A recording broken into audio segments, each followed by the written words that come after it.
Michael Jackson spent his entire life trying to reclaim something most people get for free, a childhood.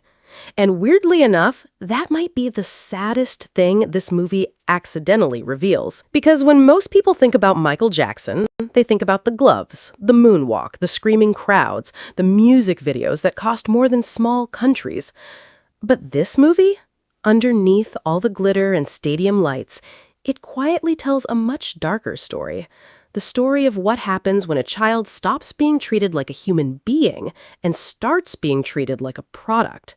And honestly, that part hit me way harder than I expected. Because Michael isn't some brutally honest expose about the man. Let's just get that out of the way right now. This thing was made with the full blessing of the Jackson family. His nephew literally plays him. So if you came in expecting a dark psychological takedown where Hollywood digs through every scandal with a flashlight and forensic gloves, you are in the wrong theater, my friend. This movie avoids controversy like it owes child support. But weirdly, that's not what stuck with me. What stuck with me was how lonely this guy's life actually looked. And the film starts showing you why almost immediately. We open in the 1960s with young Michael rehearsing with the Jackson 5 under the loving guidance of his father, Joe Jackson. And by loving guidance, I mean this man parents his children like he's preparing them for combat in ancient Sparta. Seriously, every rehearsal scene feels one missed dance step away from a public execution. The guy doesn't talk to his kids like children. He talks to them like underperforming employees at a failing corporation. And the movie honestly doesn't shy away from how brutal this environment was. Michael isn't shown growing up. He's shown performing. That's an important difference.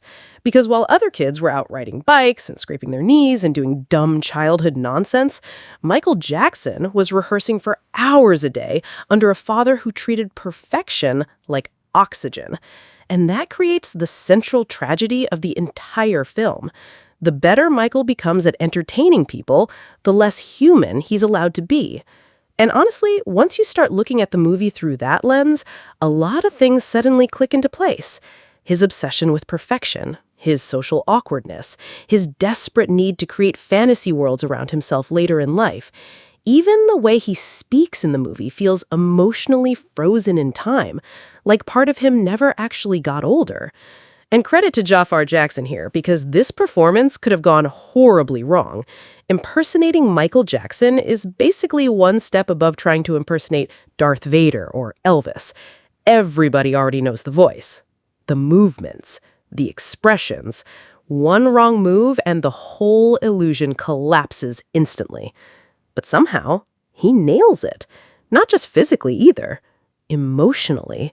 There's this constant nervous energy underneath the performance, like Michael is always trying to earn approval from people who are impossible to satisfy. Even during his biggest triumphs, he never fully looks relaxed.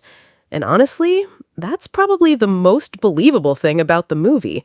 Because imagine reaching a level of fame where millions of people adore you, but the one voice you still hear most clearly is your father telling you you're not good enough. That'll mess a person up permanently. And the film actually does a pretty solid job showing how fame becomes less of a reward and more of a prison. By the 1980s, Michael's the biggest star on Earth. Thriller explodes. Concerts sell out instantly. People are literally fainting at the sight of him. And by the way, younger audiences today genuinely do not understand how famous this man was. Modern celebrities are accessible. They post breakfast photos on Instagram. They live stream from their cars.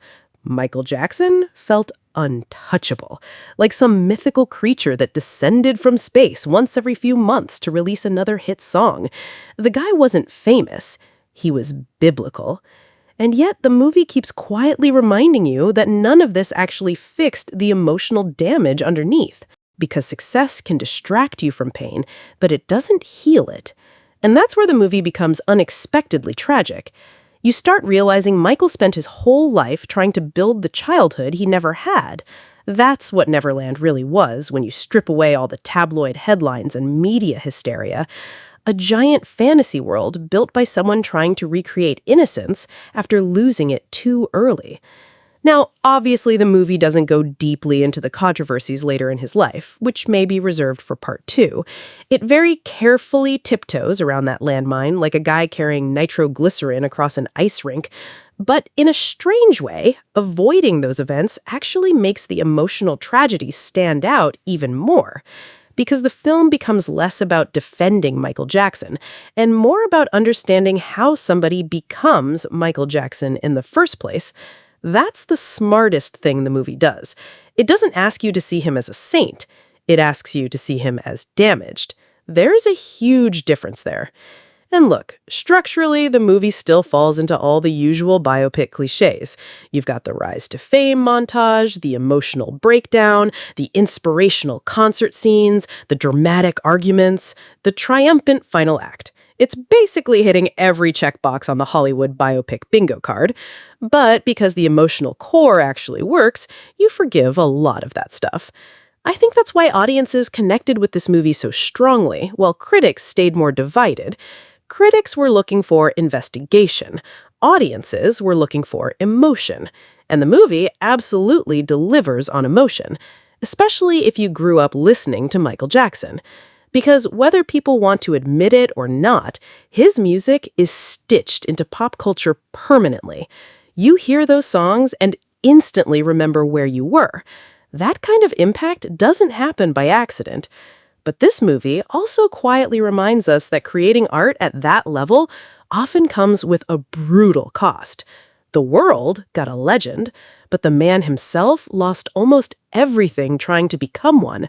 And honestly, that might be the saddest part of all.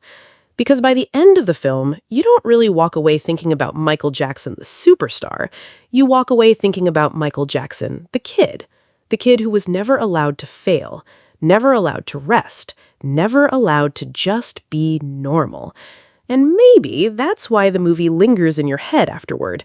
Not because it tells you everything about Michael Jackson, but because for a couple of hours, it makes you understand the loneliness hiding underneath the legend. Anyway, that's all I've got for today. Now, if you'll excuse me, I'm gonna go listen to Billie Jean and attempt a moonwalk that will almost certainly end in orthopedic surgery. Bye!